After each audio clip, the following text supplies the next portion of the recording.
The Haunting in the Woods. I never thought I'd write this down. Not because I don't want to, but because every time I try, the memories come rushing back like a flood. And they're cold, dark, suffocating. It started with the Treehouse. We were kids, just a bunch of restless teenagers looking for a place to escape the heat of summer and the endless boredom of our tiny rural town. The Treehouse was our sanctuary, a crude structure perched high in an old pine. We built it ourselves. Mark, Jessica, Chris, Emily, Josh, and me. It was nothing fancy, just a couple of plywood walls, a shaky ladder, and a roof that barely kept the rain out. But it was ours. For a while, those summers in the woods were pure magic. We'd haul up snacks, flashlights, and blankets, staying there until the sun dipped low and the woods turned deep and shadowy. That's when we'd tell ghost stories. Ironic, I guess. Looking back, I wonder if we invited something in, taunting it with our laughter and make-believe scares. The first sign that something wasn't right came in late July. We were sitting in the treehouse, the air thick with the smell of pine and the faint hum of cicadas. Chris was halfway through a story about a headless man haunting these very woods when the floorboards trembled beneath us. At first, we thought it was a joke. Maybe Josh shaking the ladder to spook us, but his pale face told me otherwise. "It's not me," he stammered. The shaking intensified. The treehouse groaned, the wood creaking as if under immense strain. I grabbed the nearest beam, trying to steady myself, but it felt like the whole thing might collapse. Then just as suddenly as it started, it stopped.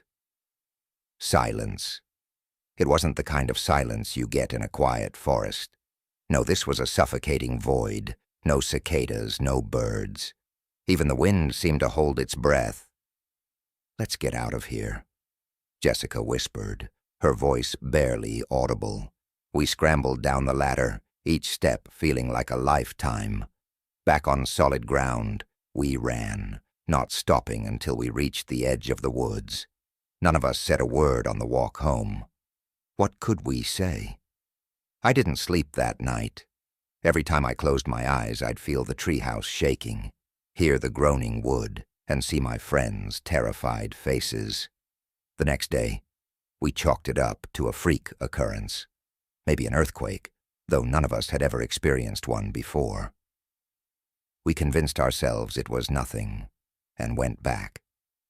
That was our first mistake. The treehouse had changed. Nothing we could point to outright, but something was off. The air inside felt heavy, almost electric, and there was a faint, sour smell we couldn't explain. Josh joked that a raccoon had died in there, but no one laughed. A few days later, things got worse.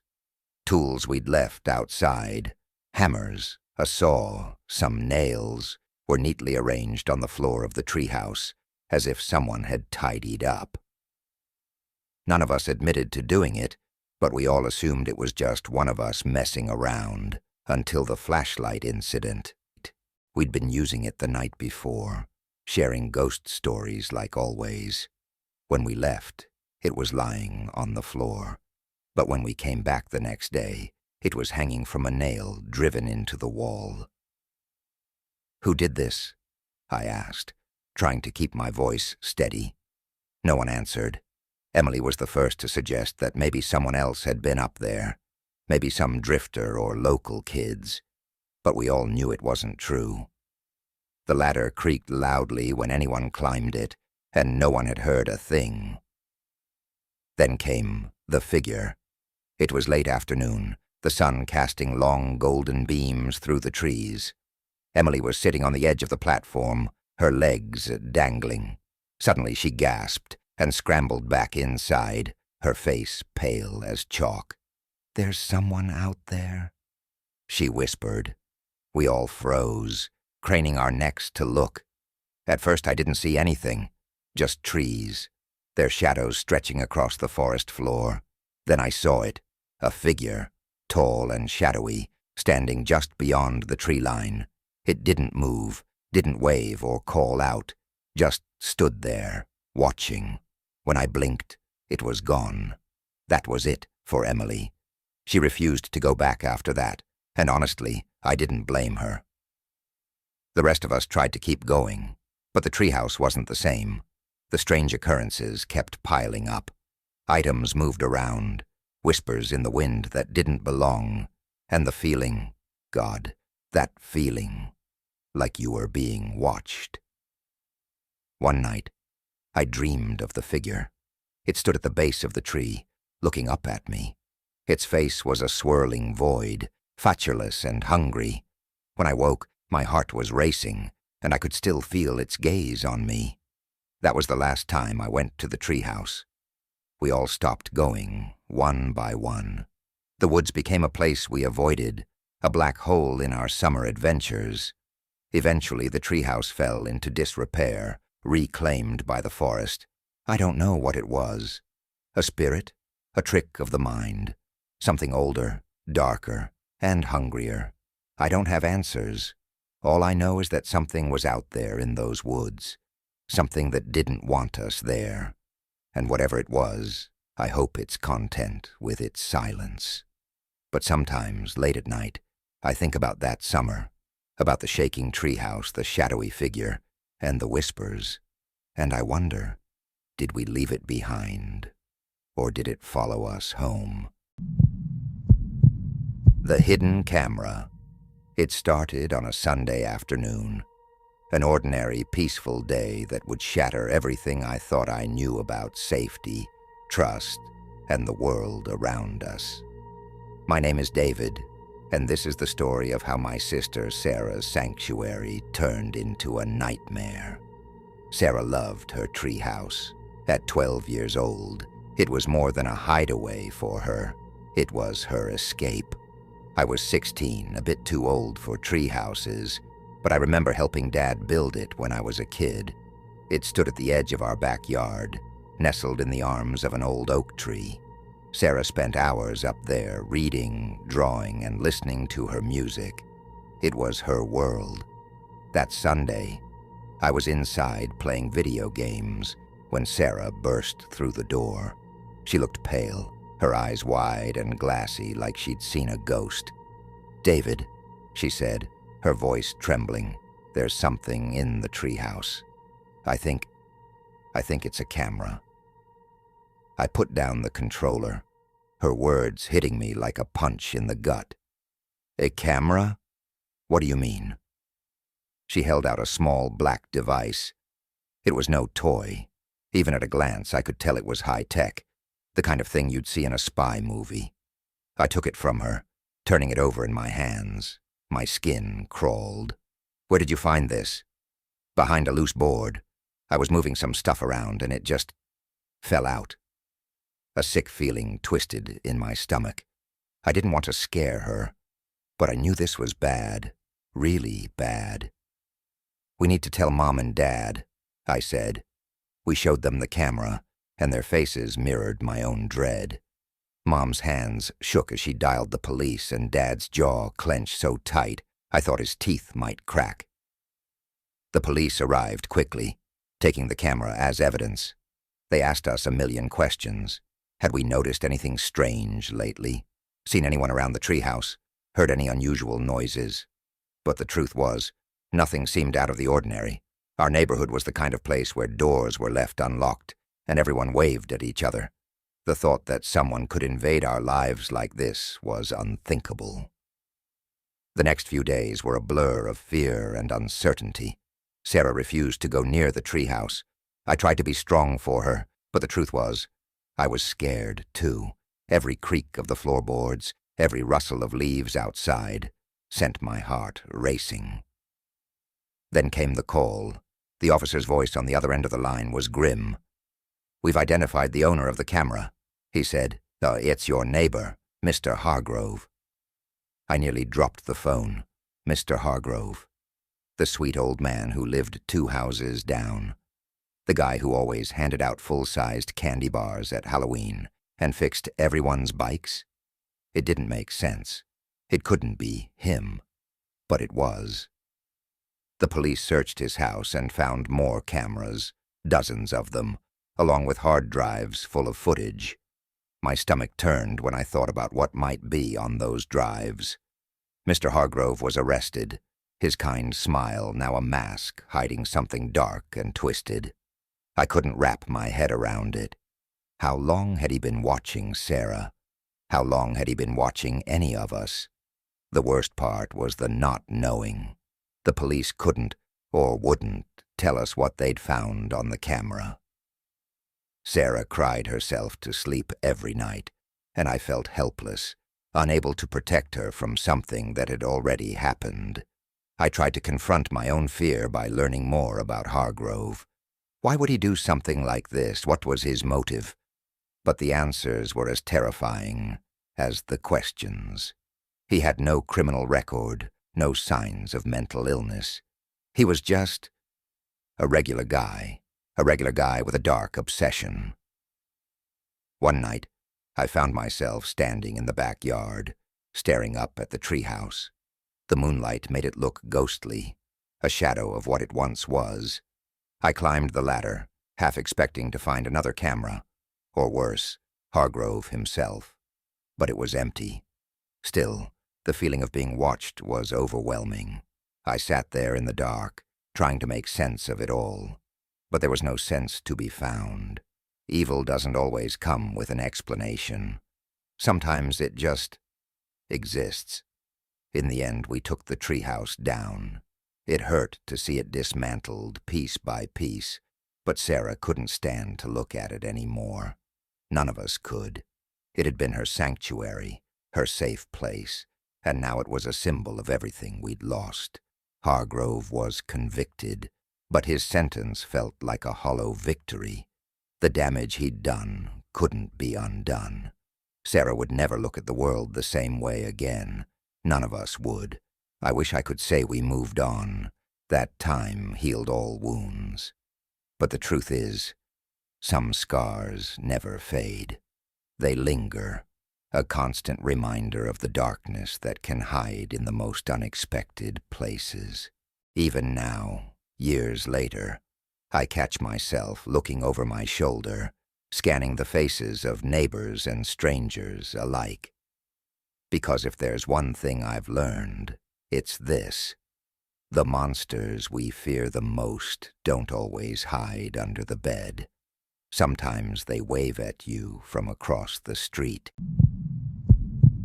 The disappearance I've lived in Maplewood all my life. It's the kind of place people describe as idyllic, with tree-lined streets, a picturesque main square, and kids riding their bikes until the streetlights come on.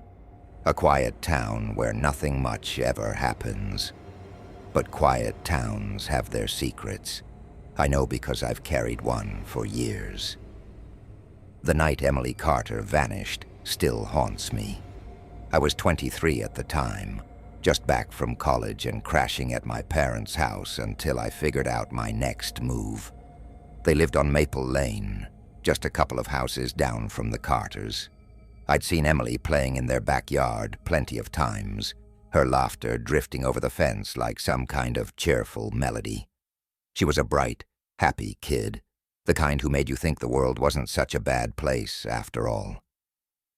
That evening, I was sitting on our back porch, nursing a beer and staring at the stars. It was one of those perfect summer nights, the air warm and humming with the sound of crickets. I remember hearing Emily's laughter, faint but distinct, and seeing her silhouette moving up the treehouse ladder. It was a familiar sight, something I'd never given a second thought. Until that night. The laughter stopped abruptly, and then came a sound I'll never forget. A sharp, muffled thud, followed by silence. I sat up, my beer forgotten, straining to hear more. But there was nothing, just the soft rustle of leaves in the breeze. I told myself it was nothing. Kids stumble all the time, right? But something about that silence gnawed at me. I couldn't shake the feeling that something was wrong. A few minutes later, I saw Emily's parents come out of the house. They called her name, first casually, then with growing urgency. Their voices cut through the quiet, a sharp contrast to the peaceful night. When they ran to the treehouse, panic etched on their faces. I knew this wasn't just a paranoid hunch. I watched from the shadows as they searched the backyard, their movements frantic.